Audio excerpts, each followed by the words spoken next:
Renault Kangoo, двигатель 1.5. Стучит двигатель. Стук очень похоже, как будто поршень долетает до головки цилиндров.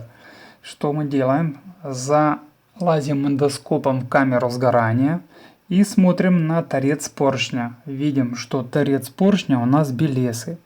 Это говорит о том, что поршень все-таки долетает до головки цилиндров и об нее молотит, и видно чистый алюминий. При нормальном состоянии этот поршень должен быть покрыт налетом, нагаром.